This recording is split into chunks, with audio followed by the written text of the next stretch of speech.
Bon voilà, fin de journée assez courte au final parce qu'il est assez tôt. Bon, ce matin vous avez fait la petite course à pied. Ouais, c'est ça. C'était le petit tempo que vous avez pu voir. Au final, c'était assez long, 26 bornes. Au niveau de la longueur, ça fait partie des sorties les plus longues que vous faites quand même. Ouais, dans la semaine en fait, on a souvent le tempo un peu long. En gros, c'est le samedi matin. Où là en fait, on appelle ça le build run. En fait, ce matin c'était 1 heure, il y avait 1h30 en tout de séance, avec 1 heure en continu, avec 20 minutes, où en gros, il n'y a pas de récup, on augmente, donc on a fait 20 minutes à 3,30, 20 minutes à 3,20 et 20 minutes à 3,10. Et en gros, donc, on augmente l'allure pendant 1 heure sans s'arrêter. Ouais, c'était assez costaud. Franchement, c'est vrai que Julien il court quand même bien, mais c'était pas des allures qui étaient atteignables par tous. Moi j'aurais sauté dès le premier 20 minutes, je pense. Et ça, genre au niveau des allures, c'est un peu ce que vous faites régulièrement, genre travailler assez longtemps sur 3,10, 3,20, trucs comme ça. Ouais, à pied on le fait 1 fois par semaine à peu près. Okay. Des seuils un peu comme ça, à pied c'est 1 fois par semaine, et puis après l'autre séance un peu plus. On a une séance un peu plus rapide dans la semaine, donc une séance piste. Ok. Parce que pour dire aux gens, tu cours à peu près 6 fois par semaine?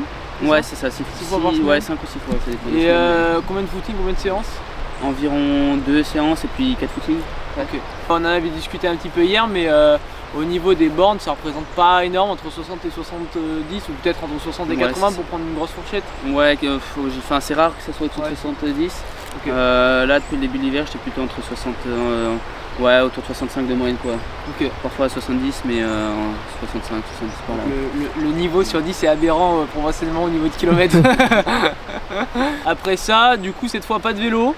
Ça c'est le jour un peu off vélo. Ouais, c'est ça, en gros, donc on roule 6 fois dans la semaine, ouais, c'est ça. Ouais. Et donc le samedi c'est le jour où on roule pas, en fait, on a, comme il y a quand même un bon morceau à pied le matin, et puis une natte derrière, on finit la journée vers 15h, et donc on a l'après-midi un peu, la fin d'après-midi tranquille.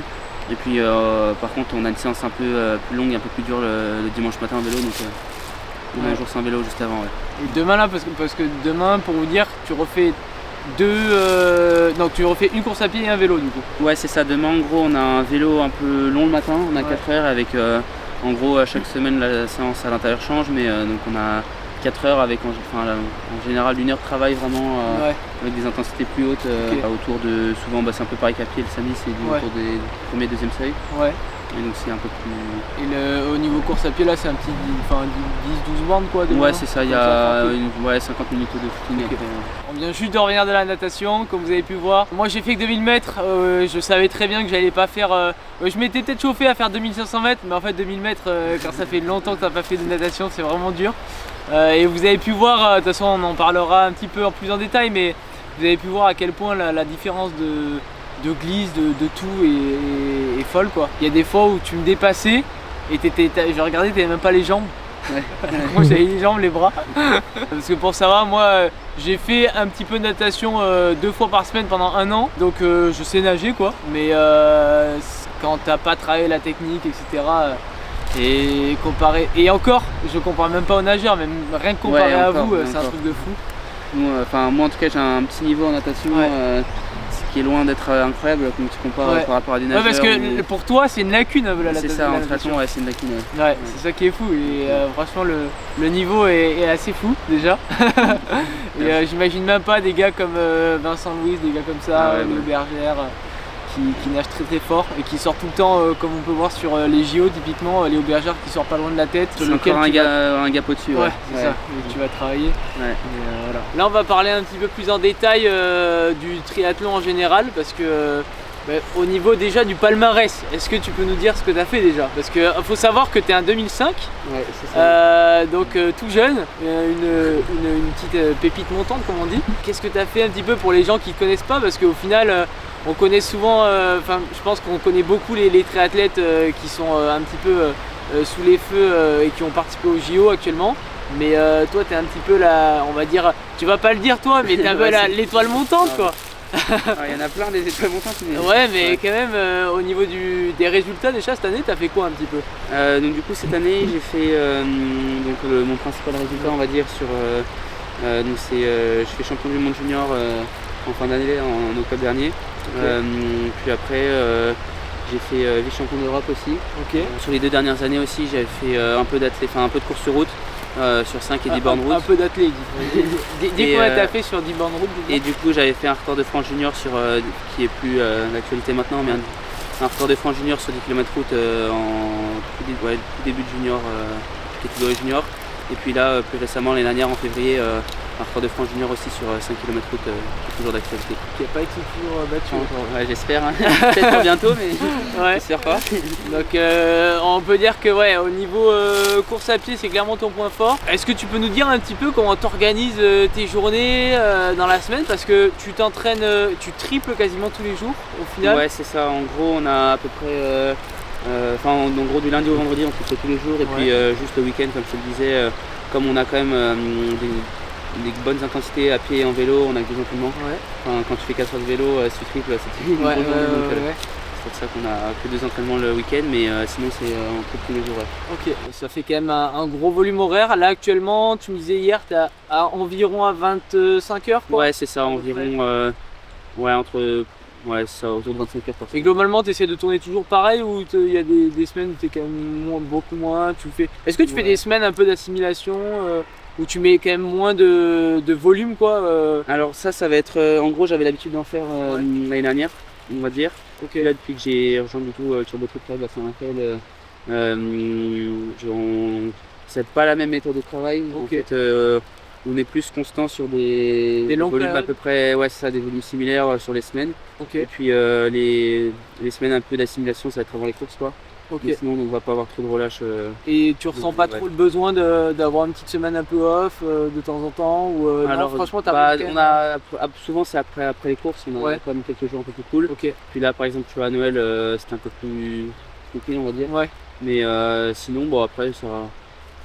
Ouais. Au niveau de l'approche des courses, parce que vous avez tellement de volume que tu fais comment? Tu réduis drastiquement la globalité ou alors Ouais, c'est ça. En fait, souvent moi ce que j'avais l'habitude de faire avant les courses, c'était de garder des petites intensités mais beaucoup plus courtes. Ok. En fait, avec des volumes de série en fait où tu vas tu vas réduire et tu vas aller un peu plus vite quoi. Ouais, c'est ça, pour faire un peu monter la forme, des trucs un peu plus rapides, tout ça, mais plus court. Et puis baisser le volume, donc sur tout ce qui est aéro tranquille, baisser quand même le volume. Et donc du coup, je sais pas, tu vois, en semaine de travail ça va être environ 25 heures.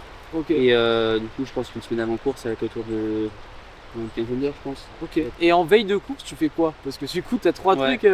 Alors souvent, nous, ce qu'on fait en veille de course, c'est que alors ça dépend combien de temps, enfin ça dépend des courses aussi, mais ça dépend aussi de combien de temps on arrive sur place avant les courses. Ouais. Mais donc par exemple, si on arrive assez tôt avant, en fait, souvent on a des recos, des parcours. Donc là tu fais les 3. Tu fais les 3. Tu fais les 3, ok. Ok, en veille de course, tu fais les 3. Ok. Donc ça t'arrive de faire 2 heures de sport dans la journée, sauf que après on est habitué. On est quand même habitué, et puis si tu fais pas n'importe quoi, que tu restes tranquille et tout, tu fais quelques départs en hâte, à pied tu fais quelques lignes et tout, en vrai ça va. Ok. Donc là pour ceux qui peuvent se demander, mais comment tu fais pour gérer un peu, parce qu'en plus toi tu as un cursus, tu fais un double cursus on va dire, avec donc c'est quoi exactement ta mention? Donc moi je suis à l'EDEC en école de commerce. Donc je fais un bachelor BBA en école de commerce en parallèle pour l'étude.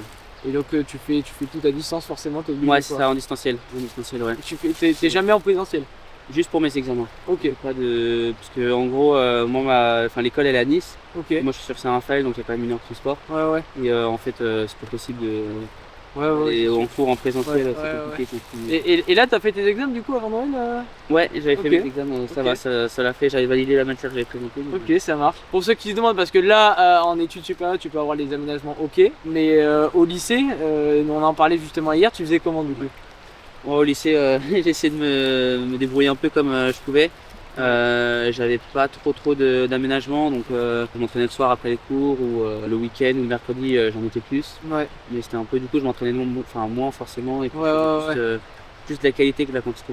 Ouais, même au lycée au final tu arrives quand même à trouver le temps on va dire de t'entraîner globalement entre les cours etc. quoi. Ouais, après j'aimais bien, tu vois, mais donc du coup je faisais en semaine, souvent c'était des entraînements le soir après l'école quoi, et puis le mercredi j'en mettais dans l'après-midi, puis le soir, et puis le week-end pareil. Et là depuis cette année, je crois que c'est depuis cette année, t'as rejoint le groupe de Léo Bergère, c'est ça? Ouais, c'est ça, sur Saint-Raphaël. Ouais. Et vous êtes combien dans le groupe? On est 8.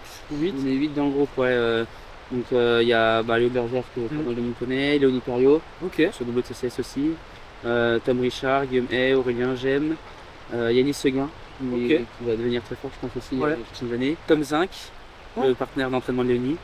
Et je crois que c'est tout, je l'ai personne. Et puis le coach Fabio Raffoni. Ouais. Et globalement, vous arrivez à vous débrouiller, comme tu expliquais hier, pour, on va dire, tout le temps vous coordonner pour faire des entraînements ensemble, quoi. Ouais. En fait, on a nos créneaux natation un peu prédéfinis à l'avance. Donc en gros, déjà dans tous les cas, on se retrouve tous les jours pour la natte. Et puis après, souvent c'est par petits groupes pour la course à pied ou le vélo en fonction de ce qu'on a à faire. Si par exemple, on n'a pas forcément toujours les mêmes plans. Les mêmes durées et tout, donc on se rejoint plus par petits groupes. Vous essayez de vous organiser de toute façon pour avoir toujours un ou deux mecs ensemble, quoi. Ouais, c'est ça, minimum, et puis après souvent on est quand même plus. Au niveau un petit peu financier, est-ce que tu arrives à t'y retrouver ou pas du tout? Ouais, alors un petit peu, enfin en gros, commence, quoi. Donc là depuis cette année, moi j'ai rejoint le club du Costa. Donc en fait, j'ai un contrat qui me permet. Donc en gros moi je cours pour eux sur l'année sur l'année sur les courses de première division championnat D1. Donc en gros c'est le championnat des clubs, le championnat national des clubs quoi.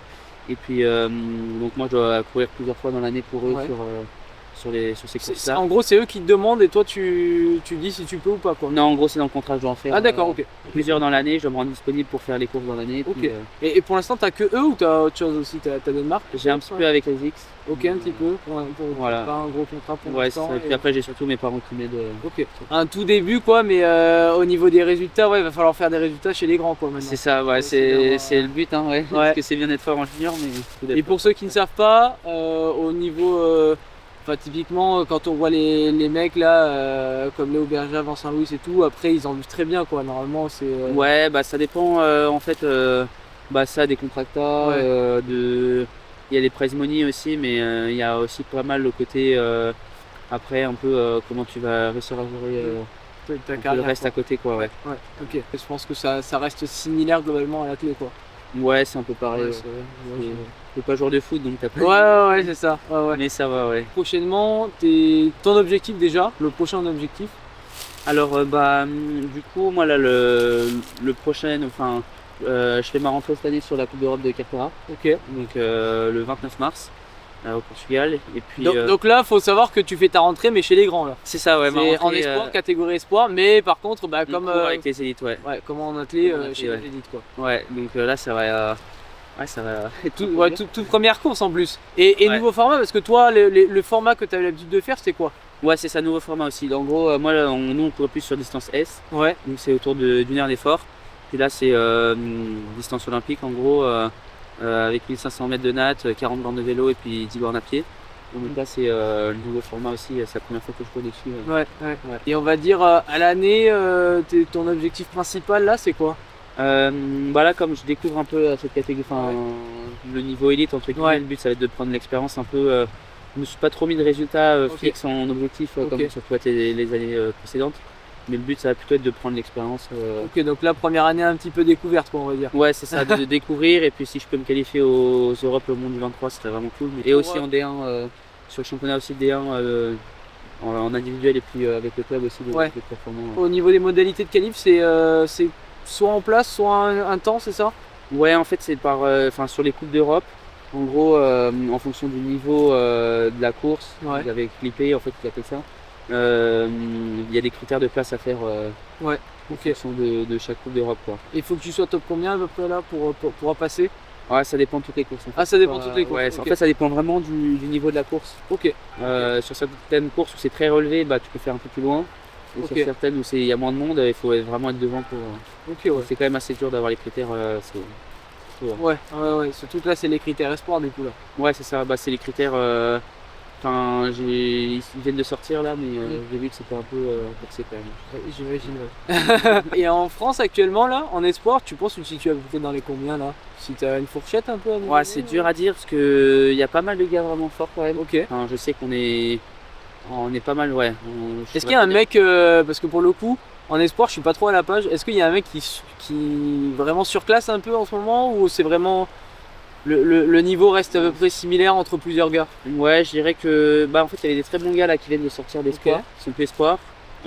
Après, si je dois en citer un, peut-être je dirais Jules Rétoré. Ok. Il fait 4ème au Monde du 23, là en octobre. Ok, ouais. Donc je pense qu'il est très solide. Ouais. Il est solide, ouais. Et c'est un 2003. 2003. Ouais, c'est ça. Il était Espoir 2 et là il passe Espoir 3. Et donc, du coup, mais après on est vraiment, je sais pas, on doit être 5-6, un truc comme ça, à être Ok, ouais, un peu lourd. Ton objectif Espoir 3, dernière année Espoir, est-ce que Il y a 4 ans en Espoir, donc c'est. Ah oui, il y a 4 ans, ok. Ouais. Ok, donc Espoir 4, du coup, c'est quoi ton objectif? C'est regagner champion du monde? Ouais, si c'était Espoir possible. Bah, j'aimerais. Enfin, après, faut voir comment. C'est dur à dire. Hein, c'est Ouais, loin ouais. encore. Mais si je peux faire quelque chose sur des championnats d'Europe ou du monde 2023, Ouais. c'est cool. Et puis après aussi, surtout, faire des résultats chez les élites, quoi. Ouais. Ça serait. Et Mais il y a du boulot. ouais, mais là dans ta catégorie d'âge, c'est pas un Portugais qui tient un peu. Si, ouais, on se tire. Bah là, les Ouais. 2 dernières années, on s'était tiré pas mal la bourre avec Ok. Joao Batista, il s'appelle. Il a gagné les mondes juniors en 2023. Il gagne les Europes aussi en 2023 et en 2024. Et heureusement, ouais, j'ai réussi à taper au monde en 2024. Ouais. Et c'est lui qui fait 2 ou pas? Non, je pense qu'il devait pas être bien. Il fait top D'accord. 10, je crois, mais c'est un Américain qui fait 2. Ouais. Et il y a pas un autre Français qui fait 3ème? Si, Achille Besson, ouais. Ok, ouais, c'est ce que j'avais vu. Ouais. Et, Bah, on a pas mal de Français. Il y a Tristan Boucher aussi qui. ouais, Tristan Boucher vraiment aussi, bien. je vois bien parce que lui il fait les crosses aussi. Ouais.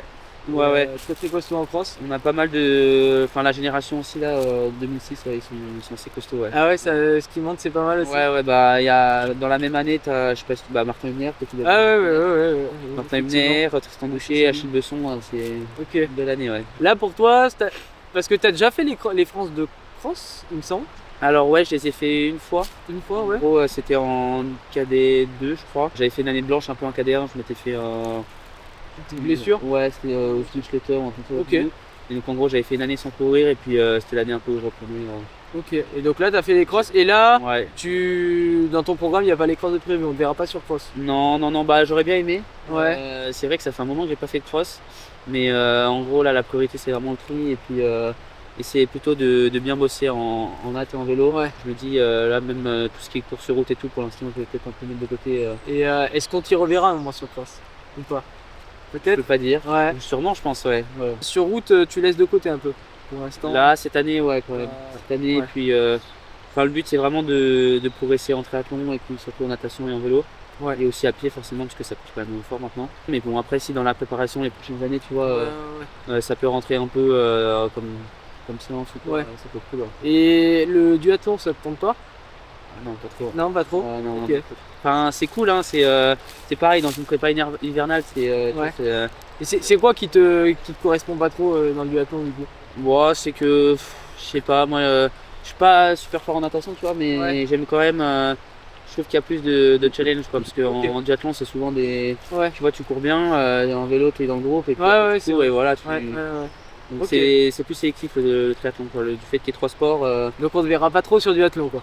non je pense pas ouais. Ça peut arriver peut-être une fois dans l'année pour une course de prépa Ouais, mais sinon, ok. ouais, non, pas trop. Est-ce que t'ambitions? Ouais, je pense que Los Angeles 2028 ça paraît un peu tôt. Ouais c'est ça paraît tôt. Enfin moi je me dis pas Ouais. je sais qu'il y a des gars ils sont là à annoncer ils sont à 4 ans fond avant dedans, je vais faire LA ouais. mais non ouais moi c'est pas trop bah si enfin si même j'ai une chance d'y aller je vais y aller à fond hein, mais j'y pense pas pour l'instant. Je pense vraiment à progresser étape par étape Ouais. et puis si ça se fait par chance on va dire limite parce que ça Ouais. arrivera tôt quand même j'aurai 23 ans bah ce serait cool ça serait super cool mais C'est ton rêve ultime, c'est quoi? C'est gagner les JO carrément ou juste participer aux JO? ben je veux pas te dire juste participer tu vois Ouais, si tu vas c'est c'est- pour faire quelque chose Ouais. mais pour l'instant ça me paraît trop loin de me dire il faut que je fasse quelque chose de jeu tu vois. T'imaginer, ouais. Déjà progresse, va courir sur Coupe du Monde, faire des podiums sur Coupe du Monde, ensuite sur WTCS. Ouais. Et puis après, si tu arrives à aller au jeu, bah c'est cool. Et puis si tu arrives en plus à faire quelque chose, c'est Ouais. encore mieux, tu vois. Et tu Mais préfères c'est étape par étape plutôt que de dire direct je vais faire dans le Ouais. Et tu préfères gagner, enfin on va dire tu préfères participer ou gagner les jeux que participer ou gagner les mondes. Ouais, les jeux en triathlon c'est au-dessus, ouais. Ouais, c'est Ouais. quand même. Parce que c'est une fois tous les 4 ans, alors qu'être champion du monde, je peux l'être tous les ans. Enfin, je sais que tu as des sports par exemple où être champion du monde c'est Ouais, champion c'est vrai. olympique. Ouais. Nous en triathlon, être champion olympique c'est quand même plus. C'est le Graal un peu. Ouais, c'est ça. C'est le Graal, ouais. Pour terminer, au niveau un petit peu alimentation, comment tu gères ça? Parce que la dépense calorique elle est assez nerveuse tout au long de la journée et même tout au long de la semaine. Comment tu fais? Parce qu'en plus là, on allait nager hyper tôt. Donc tu as dû prendre, j'imagine, on va dire, tu as mangé light quoi, un petit peu? Ouais, en fait, entre les entraînements, la journée, je mange, enfin, je sais pas, je dois manger peut-être 5 fois par jour. Mais c'est ça, en fait, entre les entraînements, juste tu prends des trucs, des casse-croûtes, entre guillemets, pour manger un peu en continu dans la journée plutôt que de faire des énormes repas où en fait, après, t'es explosé, tu vois, pendant 3 heures. Puis, Est-ce que tu as peut-être un nutritionniste qui te suit? Non, ouais. Pas du tout. Ouais, non. Et Du tout, enfin, j'essaie de bien manger, tu vois, je fais gaffe à ce que je mange et tout, mais après, c'est pas non plus si j'ai envie de manger des bonbons par exemple. Ouais, t'es pas assez après. Ouais, non. Ouais. Et par contre, tu prends, j'imagine, un bon petit déj quand même? Ouais, souvent les petits déj. Enfin, quand tu cours pas avant, j'imagine, parce que quand tu cours, c'est compliqué. Quand tu cours, c'est. Mais par exemple, si tu vas rouler ou nager. Ouais, typiquement demain, tu vas pouvoir prendre un bon petit déj. Ouais, bah quand t'as 4 heures de vélo, ouais. J'ai un peu avant. Ce que j'ai remarqué par contre, c'est que vous alimentez pas mal pendant l'effort aussi. Ouais. Que ce soit ce matin, que ce soit même pendant la nade, vous avez. Je sais pas toi si t'as mangé. Là pendant la nade, moi j'ai pas encore le réflexe, mais je sais que les gars. Ouais, mais les gars mangeaient par contre. Ouais. Un petit coup. Bah en fait, c'est ça, c'est qu'en fait l'entraînement passe mieux et t'assimiles beaucoup mieux. Plus tu manges, en fait, moins ça te laisse de traces l'entraînement, quoi. Si t'arrives à. Parce qu'en fait, la dépense, je sais pas. Enfin, combien on dépense. Ouais, mais c'est énorme quoi. Mais en fait, c'est ça, en termes de grammes par heure, faut quand même y aller. Tu peux y aller pour pallier le déficit, quoi. Et puis surtout mieux enquiller les séances, les semaines, et puis laisser moins de traces après les entraînements, quoi. Pendant l'effort, quand vous faites la compète, tu t'alimentes comment? Tu as un grammage par heure? Tu fais comment? Ouais, alors bah moi. Parce que du coup, pour la nade, tu manges rien. La transition, j'imagine, t'as pas le temps de manger quand même? Ouais. En gros, moi, je vais découvrir un peu ça cette année, parce que nous, moi, je sais que sur les formats S, tu vois, les formats d'une heure de course, je prenais juste un gel avant la course et un gel sur le vélo. Ok.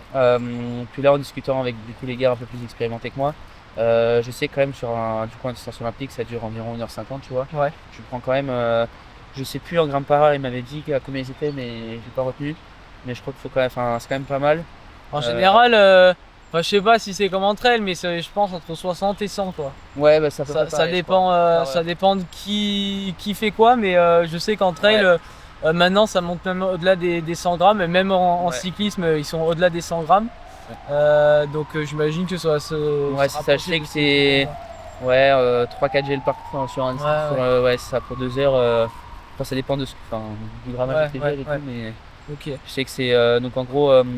Tu peux le répartir un peu, soit avoir de la boisson dans le bidon, tu vois, sur le vélo, et puis tu prends tes gels sur le vélo, et puis je sais que souvent sur des bornes à pied, ils courent quand même avec un gel pour avoir un ok.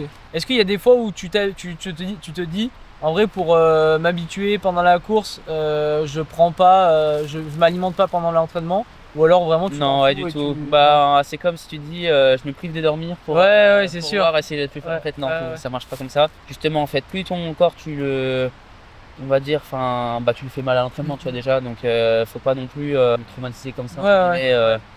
Faut quand même apporter maximum. Et pareil au niveau récup, de ce que tu me disais, tu essaies de garder les horaires fixes quand même au niveau de ton sommeil? Ouais, j'essaye, ouais. Après, c'est pas toujours fixe. Non, mais c'est sûr que au mieux, t'essaies de coucher entre 22h30 et 23h, de ce que j'ai compris. C'est ça, ouais, 22h30 à peu près. 22h30, ouais. Pour un réveil 8h à peu près. Ouais, ça dépend des jours. Souvent, c'est entre 7h30 et 8h, ouais. Ok. Et des fois, pas tout le temps, mais des fois une sieste en plus. Des fois des siestes, ouais. Souvent, quand on avait des matinées un peu dures ou quoi, souvent il y a une sieste en plus un peu après manger le midi, ouais. Et avec ça, t'arrives quand même à être globalement assez peu fatigué, à enchaîner quand même les journées, etc. Ouais, c'est ça. Bon, après, il y a toujours un peu de fatigue. Hein. Oui. Il y a des jours où je pense que tu dois être bien crevé quand même. C'est ça, en fait, il y a des jours plus durs que d'autres. Mais le but, c'est d'être fatigué, tu vois, mais pas dépasser la limite. Parce que si tu dépasses la limite, après, c'est pas bon, ouais. Mais pareil, par rapport à ça, comme tu me disais, t'hésites pas à agencer l'intensité en fonction de ta fatigue aussi. Si t'as tel ou tel chrono à l'entraînement et que tu te sens fatigué, tu vas pas hésiter à les remonter un peu pour. C'est ça, en fait, on a souvent des fourchettes d'allure, donc déjà pendant l'entraînement, si on peut adapter les allures. Et puis après, si par exemple tu vois que t'es fatigué ou quoi. Si par exemple le lendemain tu as 2 heures de vélo, si tu vas rouler une heure, tu vois, c'est pas un drame. Ouais, t'hésites pas à moduler en fonction. En fait, c'est ça. Genre, il vaut mieux un peu adapter le plan et puis Être régulier, être régulier dans ton entraînement et puis adapter le plan sans faire de dinguerie entre guillemets, et puis être cramé derrière, tu vois. Et là pour l'instant avec son fonctionnement au niveau des blessures t'es assez épargné. Ça va, pour l'instant j'ai des petites graines de temps en temps t'as des petites par là, graines, mais ça va, j'arrive encore. Depuis quelques années il me semble t'as pas trop de blessures ou alors? Non, c'est ça, je me suis pas blessé depuis. En fait c'était quand j'avais mon nose good, j'étais cadet 1. Et depuis ça? Et depuis j'ai plus rien eu, Ok. Encore c'était même pas trop de ma faute, c'était plutôt croissance, je crois. Et pour le coup, comme on disait, au niveau gainage, tu peux pas trop non plus. T'en fais une par semaine? Enfin, gainage muscu quoi, t'en fais. Alors, gainage muscu, ça dépend un peu des périodes de l'année. L'hiver, on en faisait quand même pas mal. L'hiver, vous en faisiez plus? Deux. Ok. Et puis là, on est passé à une muscu vraiment avec des charges et puis une séance de PPG en plus. Et à l'approche des compètes, de toute façon, t'enlèves globalement. Ouais, on enlève ça. En tout cas, merci Nils. Merci à vous. Là, en gros, pour vous dire, on est à Gérone et il est en stage pendant combien de temps? 2 semaines. Et donc, il a gentiment accepté, ça fait plaisir. Et je pense que franchement, vous le reverrez plus tard sur vos écrans. Il y a moyen si tu continues sur cette lancée. En tout cas, j'espère. Franchement, on verra bien. Et puis, n'hésitez pas à le suivre sur Insta. De toute façon, on vous l'aura mis, on en aura parlé évidemment au début, mais n'hésitez pas. Pour les retardataires, à le suivre sur Insta. Ça serait cool dans 2 ans d'en refaire une ensemble. Ouais, ce serait drôle. Avec un niveau de sub 28 où Juju pète dès le premier 20 minutes. Non, on verra. Mais d'ailleurs, au niveau course à pied, les mecs sont de mieux en mieux aussi. Pour ceux qui connaissent un peu, Alexis, qui a fait 28,02 ou 28 quelque chose en tout cas sur. Il a ressort en 27,50. Même avec le niveau quand même strato que tu sors par rapport à ton âge, il y a encore des secondes à aller gratter quoi. Ouais, c'est ça. Même depuis que ce soit à pied ou même en vélo, il y a du boulot. En espérant que cette vidéo vous a plu et puis on se retrouve très prochainement pour de nouvelles aventures. Allez, ciao.